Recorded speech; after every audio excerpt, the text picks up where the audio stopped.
Kemudian di input filenya kita pilih file yang mempunyai sistem koordinatnya seperti ini, misalnya saya pilih X. Kemudian jangan lupa generate report ini dicentang saja untuk kita bisa dapatkan reportnya nantinya.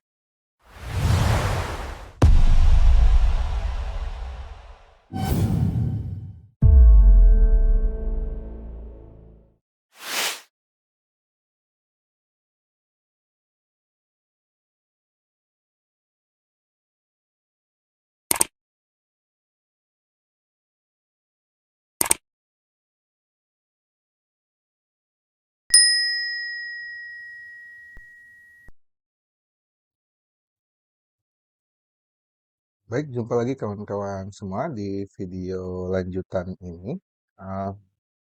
Pada kesempatan ini kita akan melanjutkan video yang sebelumnya terkait penyiapan data variabel lingkungan untuk dapat dipergunakan di aplikasi Maxen.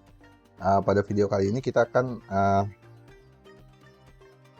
belajar sama-sama untuk bagaimana kita menyiapkan data kehadiran spesies itu sendiri atau data present.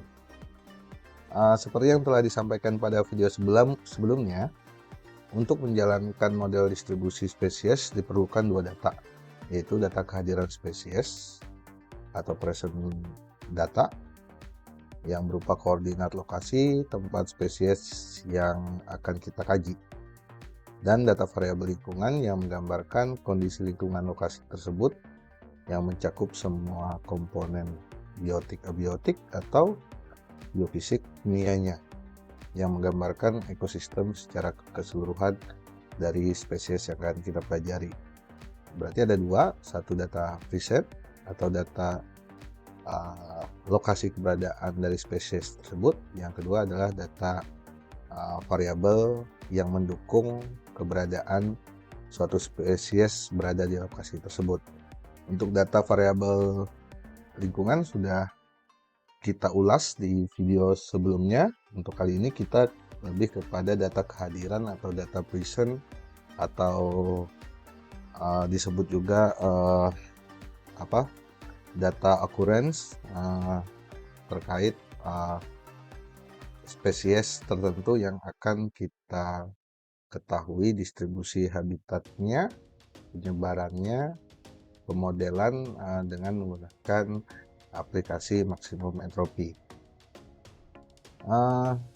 Terkait data variabel dan cara pengolahannya itu sudah seperti yang saya singgung, sudah kita ulas di video sebelumnya. Sebetulnya data dasar untuk kita melakukan penelitian terkait keanekaragaman hayati umumnya adalah berupa catatan kehadiran di suatu lokasi di mana spesies tersebut ditemukan dalam konteks spasial dan temporalnya.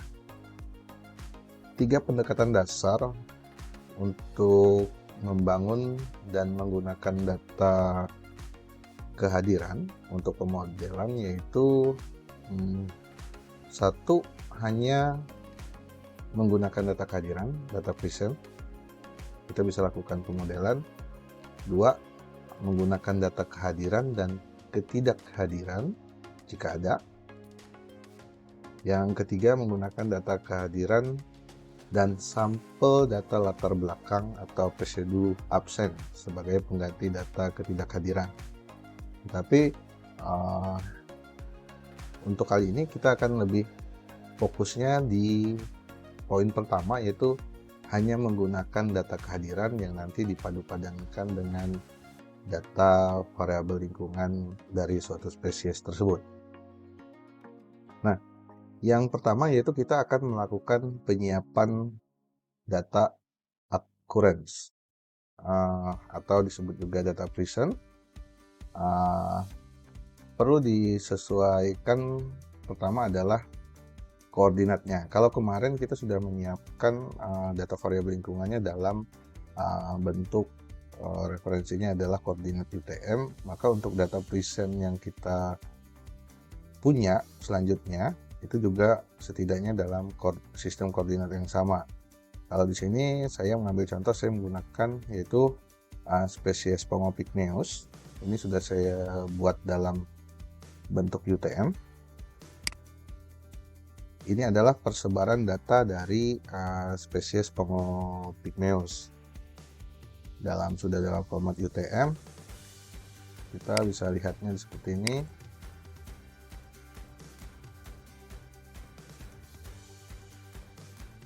Sini ada WGS 1684 Gana 49S, atau kita juga bisa lihatnya seperti kemarin di Toolbook-nya.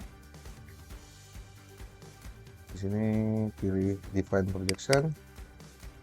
Untuk memastikan lagi Pongo pygmaeus saya masukkan, saya drag.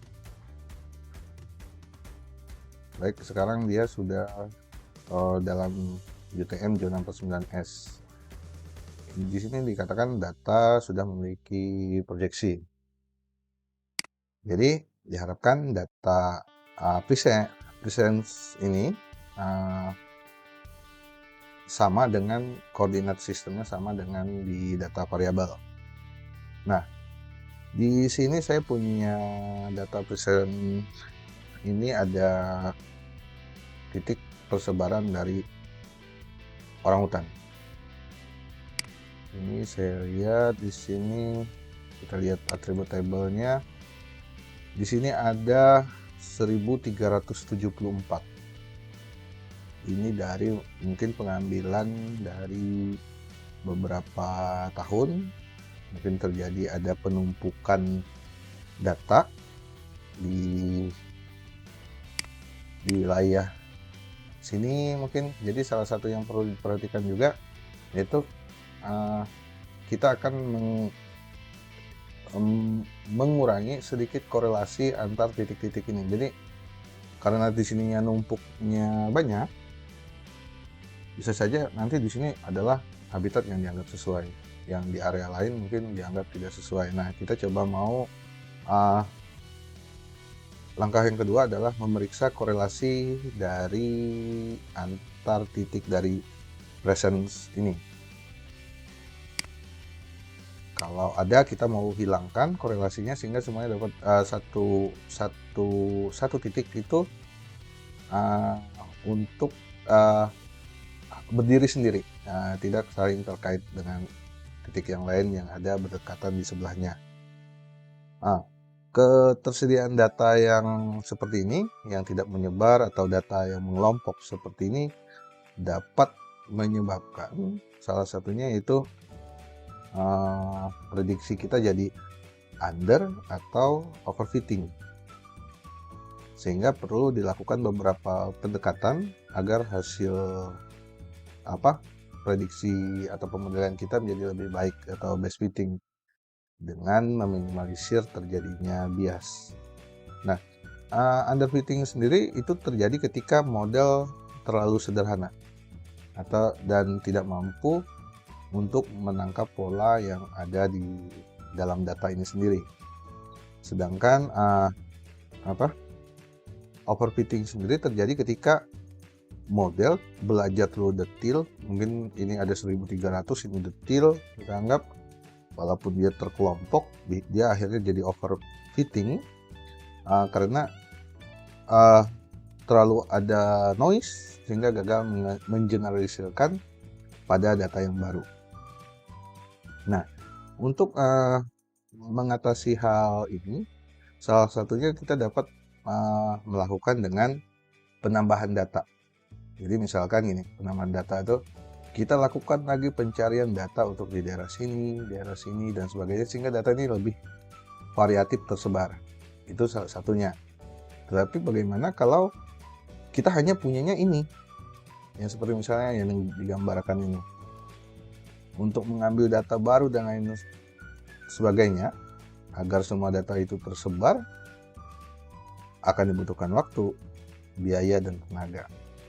Tapi bagaimana gambaran data yang ada di sini, misalkan, ini bisa untuk membantu juga untuk mereka areal-areal sesuai wilayah area of interest ini.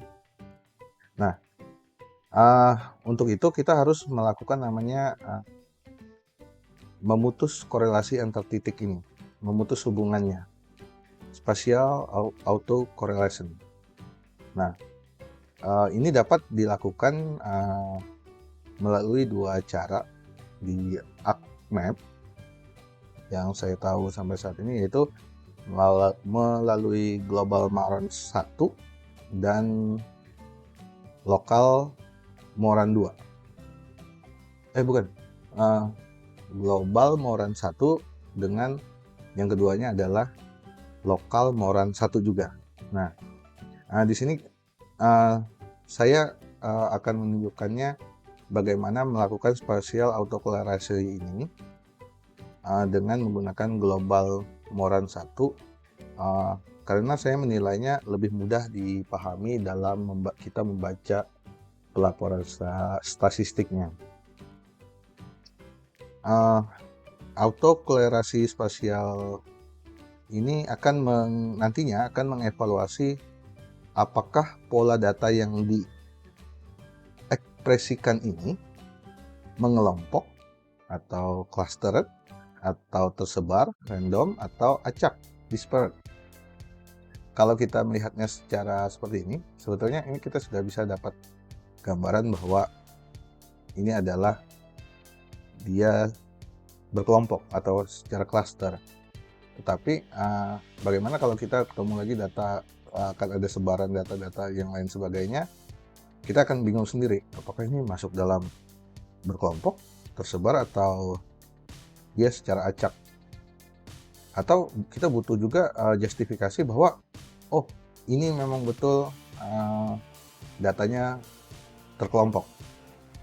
Nah, untuk itu kita akan melakukan namanya spatial autocorrelasi, yaitu dengan menggunakan Global Moran 1. Nah, di sini teman-teman bisa masuk ke ArcToolbook di sini.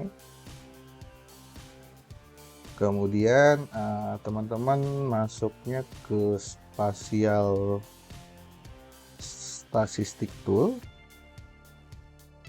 Oke, Spatial Statistic Tool. Oke, ini kita buka. Kemudian teman-teman bisa pilih Analyzing Pattern.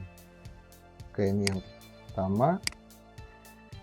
Kemudian pilih Spatial Auto Correlation Moran 1. Klik 2 kali saja. Nah, sampai di sini teman-teman bisa lakukan pertama adalah yaitu pada input picture-nya kita pilih saja Pongo UTM. Kemudian di input filenya kita pilih file yang mempunyai sistem koordinatnya seperti ini, misalnya saya pilih X. Kemudian jangan lupa generate report ini dicentang saja untuk kita bisa dapatkan reportnya nantinya. Kemudian conceptualization of spatial relationship ini biarkan saja, yang lainnya biarkan saja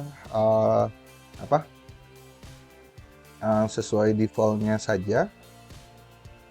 Kemudian jika sudah, kita langsung oke saja. Baik, kita tunggu prosesnya.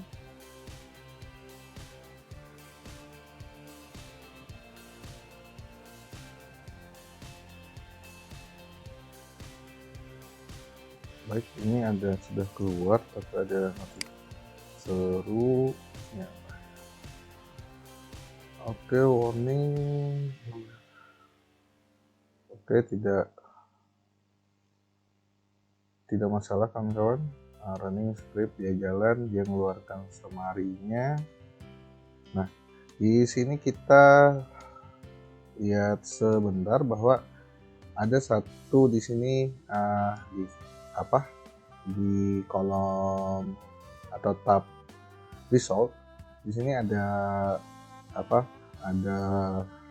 ada satu proses yang sudah selesai, Di sini ada, kita lihat ada report file Moran 1 dalam bentuk HTML. Ini kita klik 2 kali. Nah, kita akan masuk seperti ini. Ini hasilnya. Bentar, saya lihat lagi bisa.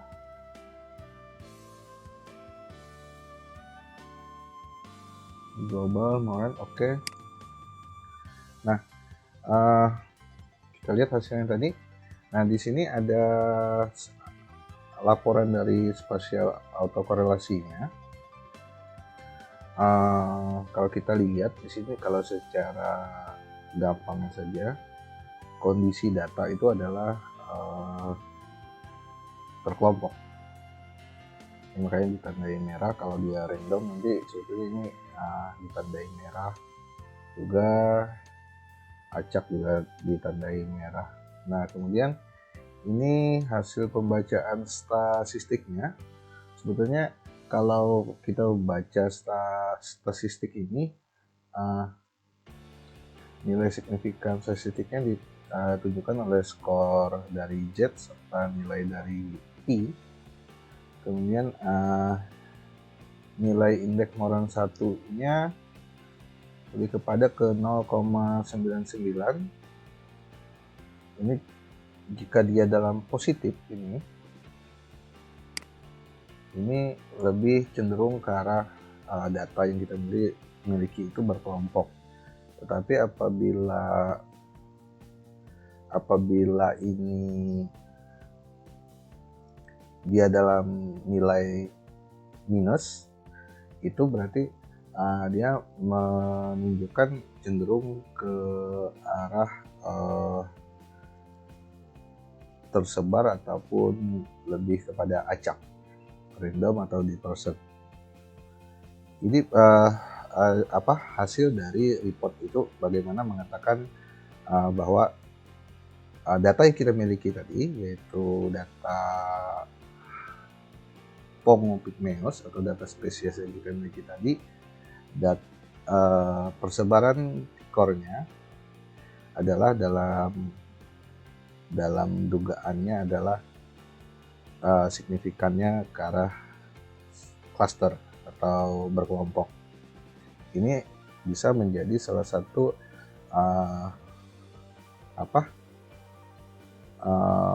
acuan kita untuk bagaimana data presence itu tadi bisa kita olah lebih lanjut. Nah, jika hasil ini cenderung dia cenderung untuk ke arah berkelompok, maka tahapan selanjutnya kita perlu lakukan adalah namanya deriving, yaitu salah satu teknik untuk menyeleksi atau menjarangi data dengan jarak tertentu, yang kemudian baru dia dilanjutkan dengan ada namanya prosesnya itu resample, yaitu memastikan dalam satu pixel itu hanya terdapat satu titik presence. Jadi saya ulangi lagi, karena ini datanya dalam bentuk dalam bentuk berkelompok, maka kita perlu lakukan langkah selanjutnya, yaitu adalah verifying. Itu teknik untuk menyeleksi atau menjarangi data ini tadi dengan jarak tertentu rata-rata, baru kemudian dilanjutkan dengan proses resample. Tetapi jika data ini cenderung kepada random atau distortion atau acak, tersebar tidak berkelompok intinya, maka dia cukup langsung melakukan ke resample, yaitu memastikan bahwa satu pixel itu hanya terdapat satu titik present atau data kehadiran. Nah, baik, selanjutnya kita akan coba masuk atau mencoba untuk belajar bersama-sama bagaimana kita membuat atau mengolah data present ini untuk dilakukan deriving untuk baru selanjutnya dilakukan resampel. Baik, ini saya rasa global moran 1 dataset, kemudian false-nya metrik, oke, tidak ada masalah. Aman, kita lebih fokusnya ke sini saja kawan-kawan. Nanti beberapa data varian indeks ya pilih distance methodnya, oke, distance thresholdnya 21, oke.